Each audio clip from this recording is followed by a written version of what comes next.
Hello everyone. आज की कहानी है याद। कहानी अगर अच्छी लगे तो लाइक करें, शेयर करें और प्यार भरी कहानी चैनल को सब्सक्राइब करें। रश्मि का मन बहुत अशांत हो उठा था। अचानक 10 साल बाद विपिन का ईमेल पढ़ बहुत बेचैनी महसूस कर रही थी। वह न चाहते हुए भी विपिन के बारे में सोचने को मजबूर हो गई कि क्यों मुझे बिना कुछ कहे छोड़ गया था।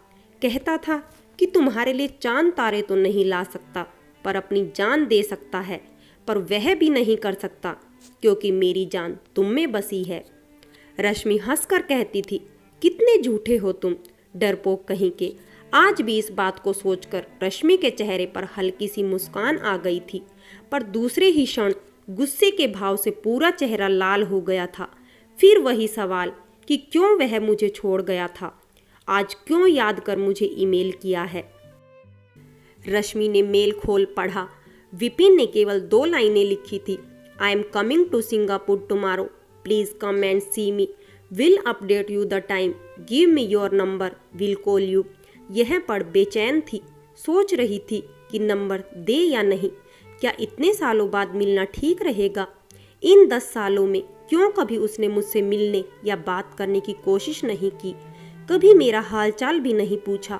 मैं मर गई हूँ या जिंदा हूँ, कुछ भी तो जानने की कोशिश नहीं की। फिर क्यों वापस आया है।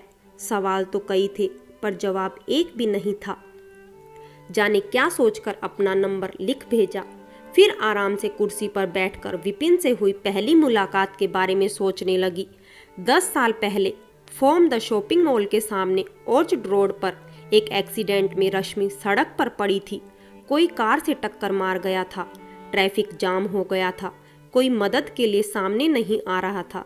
किसी सिंगापोरियन ने हेल्पलाइन में फ़ोन कर सूचना दे दी कि फलां रोड पर एक्सीडेंट हो गया है, एम्बुलेंस नीडेड। रश्मि के पैरों से खून तेजी से बह रहा था। वह रोड पर हेल्प हेल्प चिल्ला रही थी पर कोई मदद के लिए आगे नहीं आ रहा था। उसी ट्रैफिक जाम में विपिन भी फंसा था। न जाने क्या सोच वह मदद के लिए आगे आया और फिर रश्मि को अपनी ब्रांड न्यू स्पोर्ट्स कार में हॉस्पिटल ले गया।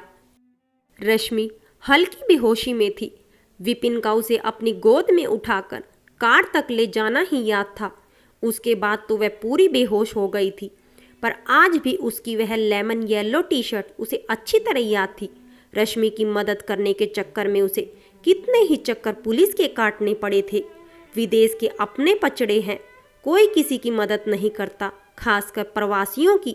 फिर भी एक भारतीय होने का फर्ज निभाया था। यही बात तो दिल को छू गई थी उसकी। कुछ अजीब और पागल सा था।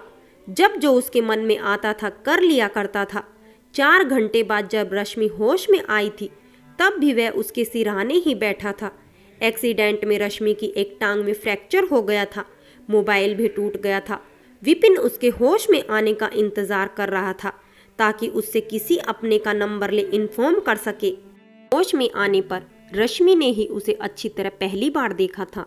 देखने में कुछ खास तो नहीं था, पर फिर भी कुछ तो अलग बात थी। कुछ सवाल करती उससे पहले ही उसने कहा, अच्छा हुआ आप होश में आ गई, वरना तो आपके साथ मुझे भी हॉस्पिटल में ही रात काटनी पड़ती। खैर, आई एम विपिन।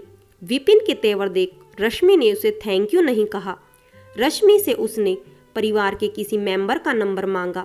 माँ का फ़ोन नंबर देने पर विपिन ने अपने फ़ोन से उनका नंबर मिलाकर उन्हें रश्मि के विषय में सारी जानकारी दे दी। फिर हॉस्पिटल से चला गया। न बाय बोला न कुछ। अतः रश्मि ने मन ही मन उसका नाम खड़ूस रख दिया। उस मुलाकात के बाद तो मिलने की उम्मीद भी नहीं थी। न उसने रश्मि का नंबर लिया था, न ही रश्मि ने उसका। उसके जाते ही रश्मि की माँ और बाबा हॉस्पिटल आ पहुँचे थे। रश्मि ने माँ और बाबा को एक्सीडेंट का सारा ब्यौरा दिया और बताया कैसे विपिन ने उसकी मदद की। 2 दिन हॉस्पिटल में ही बीते थे। ऐसे तो पहली मुलाकात थी रश्मि और विपिन की। कितनी अजीब सी। रश्मि सोच सोच कर मुस्कुरा रही थी। सोच तो रुकने का नाम ही नहीं ले रही थी। विपिन के ईमेल ने रश्मि के पुराने सारे मीठे और दर्द भरे पलों को हरा कर दिया था।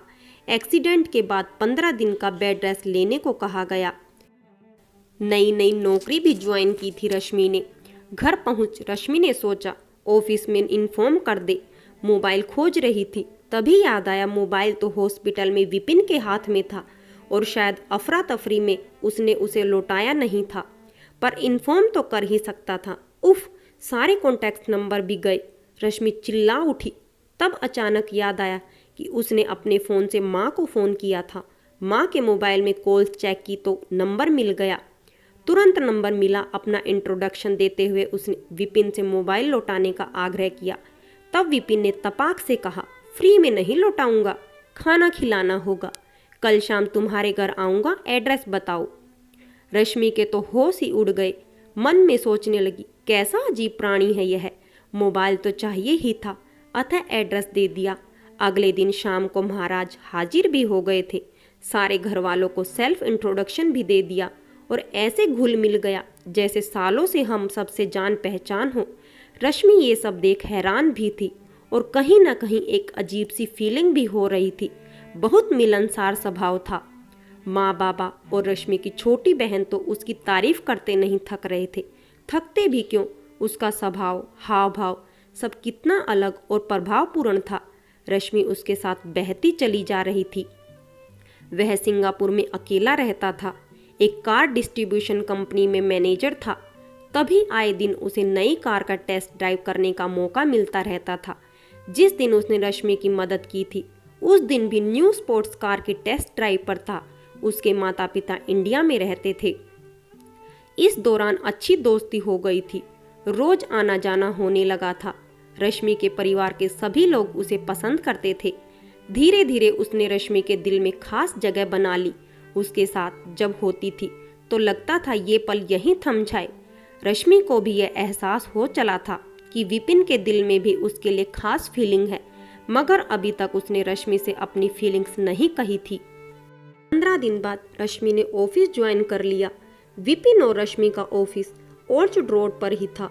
विपिन अक्सर रश्मि को ऑफिस से घर छोड़ने आता था। फ्रैक्चर होने की वजह से 6 महीने केयर करनी ही थी। रश्मि को उसका लिफ्ट देना अच्छा लगता था। आज भी रश्मि को याद है, विपिन ने उसे 2 महीने के बाद उसके 22वें बर्थडे पर प्रपोज किया था। औसतन लोग अपनी प्रेमिका को गुलदस्ता या चॉकलेट अथवा रिंग के साथ प्रपोज करते हैं, पर उसने रश्मि के हाथों में एक कार का छोटा सा मॉडल रखते हुए कहा कि क्या तुम अपनी पूरी जिंदगी का सफर मेरे साथ तय करना चाहोगी। कितना पागलपन और दीवानगी थी उसकी बातों में। रश्मि उसे समझने में असमर्थ थी। यह कहते कहते विपिन उसके बिल्कुल नजदीक आ गया और रश्मि का चेहरा अपने हाथों में थामते हुए उसके होठों को अपने होठों से छूते हुए दोनों की सांसें एक हो चली थी। रश्मि का दिल जोर से धड़क रहा था। खुद को संभालते हुए वह विपिन से अलग हुई। दोनों के बीच एक अजीब मीठी सी मुस्कुराहट ने अपनी जगह बना ली थी। कुछ देर तो रश्मि वहीं बुत की तरह खड़ी रही थी। जब उसने रश्मि का उत्तर जानने की उत्सुकता जताई तो रश्मि ने कहा था कि अगले दिन गार्डन बाय द वे में मिलेंगे, वहीं अपना जवाब उसे देगी। उस रात रश्मि एक पल भी नहीं सोई थी। कई विषयों पर सोच रही थी, जैसे कैरियर, आगे की पढ़ाई और न जाने कितने ख्याल। नींद आती भी कैसे, मन में बवंडर जो उठा था। तब रश्मि मात्र 22 साल की ही तो थी और इतनी जल्दी शादी भी नहीं करना चाहती थी। विपिन भी केवल 25 वर्ष का था, पर रश्मि उसे यह बताना भी चाहती थी कि उसे बेइंतहा मोहब्बत हो गई है और जिंदगी का पूरा सफर उसके साथ ही बिताना चाहती है। बस कुछ समय चाहिए था उसे, पर यह बात रश्मि के मन में ही रह गई थी, कभी इसे बोल नहीं पाई। एक दिन रश्मि ठीक 5 बजे गार्डन बाय द वे पहुंच गई। वहां पहुंचकर उसने विपिन को फोन मिलाया तो फोन ऑफ आ रहा था। उसका इंतजार करने वह वहीं बैठ गई। आधे घंटे बाद फिर फोन मिलाया, तब भी फोन ऑफ ही आ रहा था। रश्मि परेशान हो उठी, पर फिर सोचा कहीं ऑफिस में कोई ज़रूरी मीटिंग में न फंस गया हो। वहीं उसका इंतजार करती रही। इंतजार करते करते रात के 8 बज गए, पर वह नहीं आया और उसके बाद उसका फ़ोन भी कभी भी ऑन नहीं मिला। 2 साल तक रश्मि उसका इंतजार करती रही, पर कभी उसने उसे एक बार भी फ़ोन नहीं किया। 2 साल बाद माँ बाबा की मर्जी से नैतिक से रश्मि की शादी हो गई। नैतिक ऑडिटिंग कंपनी चलाता था। उसके माता पिता सिंगापुर में उसके साथ ही रहते थे। शादी के बाद कितनों साल लगे थे रश्मि को विपिन को भूलने में, पर पूरी तरह नहीं भूल पाई थी। कहीं न कहीं किसी मोड़ पर उसे विपिन की याद आ ही जाती थी। आज अचानक क्यों आया है और क्या चाहता है? रश्मि की सोच की कड़ी को अचानक फोन की घंटी ने तोड़ा। एक अनजान नंबर था। दिल की धड़कनें तेज हो चली थी। रश्मि को लग रहा था हो ना हो विपिन का ही होगा। एक आवेग सा महसूस कर रही थी। कॉल रिसीव करते हुए हेलो कहा तो दूसरी ओर विपिन ही था। उसने अपनी भारी आवाज में हेलो इज दैट रश्मि? इतने सालों के बाद भी विपिन की आवाज रश्मि के कानों से होते हुए पूरे शरीर को झंकृत कर रही थी। संयम को संभालते हुए रश्मि ने कहा यस दिस इज रश्मि। न पहचानने का नाटक करते हुए कहा may I know who is talking? Vipin ने अपने अंदाज में कहा यार तुम कैसे भूल सकती हो, मैं विपिन। ओह, रश्मि ने कहा क्या कल तुम मुझसे मरीना वेस्ट सैंड्स होटल के रूफटॉप रेस्टोरेंट पर मिलने आ सकती हो शाम 5 बजे? कुछ सोचते हुए रश्मि ने कहा हाँ तुमसे मिलना तो है ही, कल शाम को आ जाऊंगी, कह फोन काट दिया। अगर ज़्यादा बात करती तो उसका रोष विपिन को फ़ोन पर ही सहना पड़ता। रश्मि के दिमाग में कितनी हलचल थी इसका अंदाज़ा लगाना मुश्किल था। यह विपिन के लिए उसका प्यार था या नफरत, मिलने का उत्साह था या असमंजसता, एक मिला जुला भावों का मिश्रण जिसकी तीव्रता सिर्फ रश्मि ही महसूस कर सकती थी।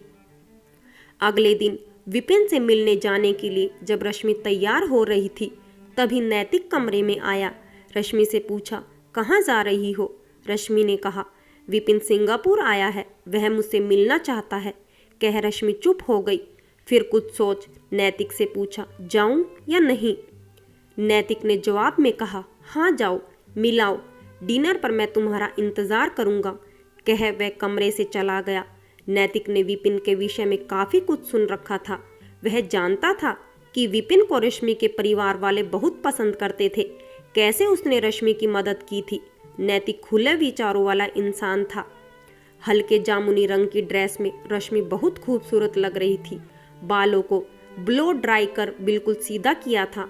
विपिन को रश्मि के सीधे बाल बहुत पसंद थे। रश्मि हूबहू वैसे ही तैयार हुई थी जैसे विपिन को पसंद थी। रश्मि यह समझने में असमर्थ थी कि आखिर वह विपिन की पसंद से क्यों तैयार हुई थी। कभी कभी यह समझना मुश्किल हो जाता है कि आखिर किसी के होने का हमारे जीवन पर इतना असर क्यों आ जाता है। रश्मि भी एक असमंजसता से गुजर रही थी। स्वयं को रोकना चाहती थी पर कदम थे कि रुकने का नाम ही नहीं ले रहे थे। रश्मि ठीक 5 बजे मरीना बाय सैंड्स के रूफटॉप रेस्टोरेंट में पहुंची। विपिन वहां पहले से इंतजार कर रहा था। रश्मि को देखते ही वह चेयर से खड़ा हो रश्मि की तरफ बढ़ा और उसे गले लगाते हुए बोला so nice to see you after a decade, you are looking gorgeous. Rashmi अब भी गहरी सोच में डूबी थी। फिर एक हल्की सी मुस्कान के साथ उसने कहा thanks for the compliment, I am surprise to see you actually. Vipin भांप गया था रश्मि के कहने का तात्पर्य। उसने कहा क्या तुमने अब तक मुझे माफ़ नहीं किया? मैं जानता हूँ तुमसे वादा करके मैं आ न सका। तुम नहीं जानती मेरे साथ क्या हुआ था। रश्मि ने कहा 10 साल कोई कम तो नहीं होते, माफ़ कैसे करूँ तुम्हें? आज मैं जानना चाहती हूँ क्या हुआ था तुम्हारे साथ। विपिन ने कहा तुम्हें याद ही होगा, तुमने मुझे पार्क में मिलने के लिए बुलाया था। उसी दिन हमारी कंपनी के बॉस को पुलिस पकड़ ले गई थी। स्मगलिंग के सिलसिले में टॉप लेवल मैनेजर को भी रिमांड में रखा गया था। हमारे फ़ोन अकाउंट सब सील कर दिए गए थे। हालांकि 3 दिन लगातार पूछताछ के बाद महीनों तक हमें जेल में बंद कर दिया गया था। 2 साल तक केस चलता रहा। जब तक केस चला बेगुनाहों को भी जेल की रोटियां तोड़नी पड़ी। आखिर जो लोग बेगुनाह थे उन्हें तुरंत डिपोर्ट कर दिया गया और जिन्हें डिपोर्ट किया गया था उनमें से मैं भी था। पुलिस की रिमांड में वे दिन कैसे बीते क्या बताऊं तुम्हें। आज भी सोचता हूं तो रूह कांप जाती है। किस मुंह से तुम्हारे सामने आता। इसलिए जब मैं इंडिया पहुंचा तो न मेरे पास कोई मोबाइल था और न ही कॉन्टैक्ट्स नंबर। दिल्ली पहुंचने पर पता चला माँ बहुत सीरियस है और हॉस्पिटलाइज है। मेरा मोबाइल ऑफ होने की वजह से मुझ तक खबर पहुंचाना मुश्किल था। ये सारी चीज़ें आपस में इतनी उलझी हुई थी कि उन्हें सुलझाने का वक्त ही नहीं मिला। और तो और माँ ने मेरी शादी भी तय कर रखी थी। उन्हें उस वक्त कैसे बताता कि मैं अपनी जिंदगी सिंगापुर ही छोड़ आया हूँ। उस वक्त मैंने चुप रहना ही ठीक समझा था और फिर जिंदगी की आपाधापी में उलझता ही चला गया। पर तुम हमेशा याद आती रही। हमेशा सोचता था कि तुम क्या सोचती होगी मेरे बारे में, इसलिए तुमसे मिलकर तुम्हें सब बताना चाहता था। काश मैं इतनी हिम्मत पहले दिखा पाता। उस दिन जब हम मिलने वाले थे तब तुम मुझसे कुछ कहना चाहती थी ना। आज बता दो क्या कहना चाहती थी। रश्मि को यह जानकर इस बात की तसल्ली हुई कि विपिन ने उसे धोखा नहीं दिया। कुदरत ने हमारे रास्ते तय करने थे। फिर बोली, वह जो मैं तुमसे कहना चाहती थी उन बातों का अब कोई औचित्य नहीं है। रश्मि ने अपने जज्बातों को अपने अंदर ही दफनाने का फैसला कर लिया था। थोड़ी चुप्पी के बाद एक मुस्कुराहट के साथ रश्मि ने कहा, let's order some coffee. Friends, कहानी अगर अच्छी लगी हो तो लाइक करें, शेयर करें और प्यार भरी कहानी चैनल को सब्सक्राइब करें।